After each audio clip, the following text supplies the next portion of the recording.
Hello everyone, welcome to my YouTube channel. इस वीडियो में हम हिमाचल प्रदेश में एनटीटी भर्ती की जो लेटेस्ट अपडेट है उसके ऊपर बात करेंगे। उसके अलावा हम जो है वो जल शक्ति विभाग में जो पंप अटेंडेंट को लेके एक नई नोटिफिकेशन हुई है उसके बारे में बात करेंगे।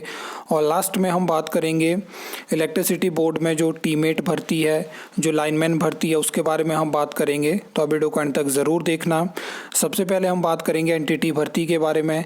तो अगर हम पिछले 5-6 सालों की बात करें तो ये एक ऐसी भर्ती है जो बहुत मुश्किल से पहले तो एडवर्टाइज़ होती है, सरकार फैसला लेती है कि हम आउटसोर्स माध्यम से भरेंगे।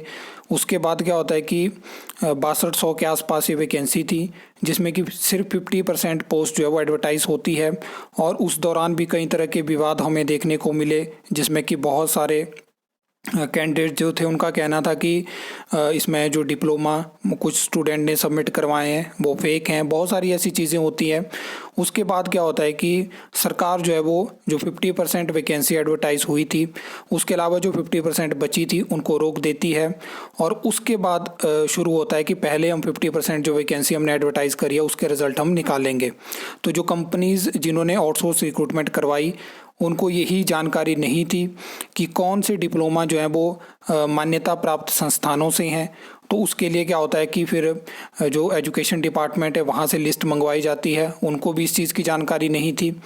इसमें एक चीज़ मैं आपको बता दूं कि इस टाइम पे ऐसा कुछ डिसीज़न होने वाला है कि जो जिन्होंने डिप्लोमा 2014 से पहले का किया है, 1 साल का उनके पास डिप्लोमा होगा, तो उनको 1 साल का ब्रिज कोर्स करवाया जाएगा। और 2014 के बाद जिन्होंने 1 साल का डिप्लोमा किया होगा वो मान्यता प्राप्त, मतलब उनको फिर कंसिडर नहीं किया जाएगा। 2014 से पहले के जो हैं उनका 1 साल का डिप्लोमा है तो 1 साल का ब्रिज कोर्स हो जाएगा, क्योंकि 2014 से एनसीटी ही के जो नए नियम थे वो लागू हुए थे। तो कुछ इस तरह से सरकार ने यहाँ पे सॉल्यूशन निकाला है और मुझे लगता है यही चीज़ सरकार जो है इम्प्लीमेंट करने वाली है, क्योंकि 2014 से पहले मैक्सिमम जिन्होंने भी एनटीटी का डिप्लोमा किया था तो उनके पास 1 साल का ही डिप्लोमा है। तो इस तरह से ये फैसला होने वाला है। तो बहुत जल्दी फिर उसके बाद आपको 50% जो वैकेंसी एडवर्टाइज हुई थी उसके रिजल्ट आपको देखने को मिल सकते हैं। अगर हम नेक्स्ट बात करें तो ये नोटिफिकेशन आप देख सकते हो, डेट यहाँ पे मेंशन है। तो जल शक्ति विभाग में क्या है कि जल रक्षक, आपको पता है लगातार उनके बारे में आप न्यूज़ भी देखते होंगे कि वो मांग करते हैं कि उनको रेगुलर किया जाए, उनके लिए पॉलिसी होनी चाहिए। तो ये रिक्रूटमेंट लगातार हो रही है, पहले भी होती थी, अभी भी इस रिक्रूटमेंट को करवाया जाता है। और यहाँ पे जो ऐसे जल रक्षक जो 12 साल अपने कंप्लीट कर चुके हैं तो उनके लिए उनको जो है वो, अब मैंने आपको एक वीडियो में बताया था कि पंप अटेंडेंट की बहुत कम वैकेंसी जल शक्ति विभाग में है।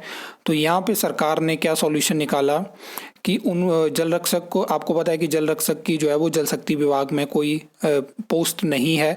तो उसके लिए क्या सॉल्यूशन निकाला कि पंप अटेंडेंट में बहुत कम वैकेंसी थी, इसलिए सरकार जो है वो रेगुलर नहीं कर पा रही थी। तो यहाँ पे जो है वो 1386 जो है वो नई पोस्टें पंप अटेंडेंट की क्रिएट करी गई। तो इससे क्या होगा, इससे जो ऑलरेडी जल रक्षक लगे हैं वो तो on contract basis pump attendant बन जाएंगे, लेकिन जो इसमें जल शक्ति विभाग में क्लास 4 की जो वैकेंसी थी, जिसमें हो सकता था कि, अब मैं ऐसा नहीं बोलूँगा कि किस तरह से रिक्रूटमेंट हुई है, क्या चीज़ें हुई हैं, क्योंकि एक तरह से होता है ना, जो टेस्ट के बिना रिक्रूटमेंट होती है उसमें चाहे आप 20 साल बाद भी रेगुलर करो, लेकिन आज के टाइम में सभी उस पर सवाल जो है वो उठाएंगे। क्योंकि इस वजह से क्या होगा कि क्लास 4 की वैकेंसी हो सकता है किसी को, कोई होते हैं बहुत सारे, हमने आसपास देखा है जिनको ज़रूरत होती है नौकरी की, इस टाइम पे क्लास 4 में उनको जॉब मिल सकती हुई है। लेकिन अब क्या होगा कि जब तक इतनी वैकेंसी क्लास 4 की वैकेंट नहीं हो जाएगी तब तक ये पोस्ट ख़त्म होती है यहाँ से। तो इस तरह से सरकार क्या करती है, अब अपना वोट बैंक बनाने के लिए ऐसी योजना के तहत भर्तियां करती हैं, ऐसी भर्तियां करती हैं, बाद में फ्यूचर में उनको रेगुलर करती हैं। तो जो आपके टेस्ट के माध्यम से तैयारी करते हैं उनके लिए आप क्या कर रहे हो, ये एक बड़ा प्रश्न यहाँ से रहेगा। अब नेक्स्ट बात कर लेते हैं टीमेट और लाइनमैन वैकेंसी की। तो पिछले 4-5 सालों से मैं बात करूं, 2023 में एक नोटिफिकेशन होती है और 2025 में बात होती है कि बिजली मित्र भरे जाएंगे। अभी भी एक मीटिंग हुई है, उसमें बोला गया है कि नई पॉलिसी के तहत भर्ती होगी। तो जहां से मैं आपको बता दूं कि ये चीज़ तो क्लियर होती है, अगर बिजली मित्र नाम रखा या टीमेट और हेल्पर भर्ती होती है, लेकिन एक पॉलिसी के तहत भर्ती होगी, जैसे कि वन मित्र भर्ती आपको देखने को मिली थी। तो वैसे ये भर्ती करना चाहते हैं। बाकी लाइनमैन की तो आपको पता है कि रेगुलर वैकेंसी की उम्मीद है, क्योंकि ऐसी जॉब नहीं है मेरे हिसाब से। तो ये दोनों रिक्रूटमेंट जो रेगुलर बेसिस पे जिस तरह से पहले होती थी वैसे होनी चाहिए, ताकि क्योंकि आपको पता है कि इसमें रिस्क हैं अलग अलग तरह के, और रेगुलर जॉब अगर होती है तो इसमें कुछ बेनिफिट भी मिल जाते हैं, अदरवाइज़ आपको पता है कि आउटसोर्स जॉब में किस तरह से बेनिफिट आपको मिलते हैं। अब इसमें क्या है कि लगातार 1-2 सालों से ऐसी बातें चली हैं कि भर्ती होगी, लेकिन क्या हो रहा है, टाइम पास हो रहा है। अभी भी इलेक्ट्रिसिटी बोर्ड में तो ऐसा हालात हो चुके हैं, ना JOIT की भर्ती हो पा रही है, ना JEE की भर्ती हो पा रही है, कुछ भी भर्तियाँ पुराने रिजल्ट में सिर्फ ज्वाइनिंग यहाँ पे दी गई। तो इसमें भी कोशिश रहेगी, क्योंकि इलेक्ट्रिसिटी बोर्ड में भी अब बोर्ड तो ऐसा है, बोर्ड तो चाहता है कि हम रिक्रूटमेंट हमारी हो, हमें उनको स्टाफ की ज़रूरत है, लेकिन एट द एंड क्या होता है, सरकार जब तक अप्रूवल अब नहीं देती है, कैबिनेट से अप्रूवल नहीं मिलता है, तब तक भर्तियाँ नहीं हो सकती हैं। तो ये चीज़ है।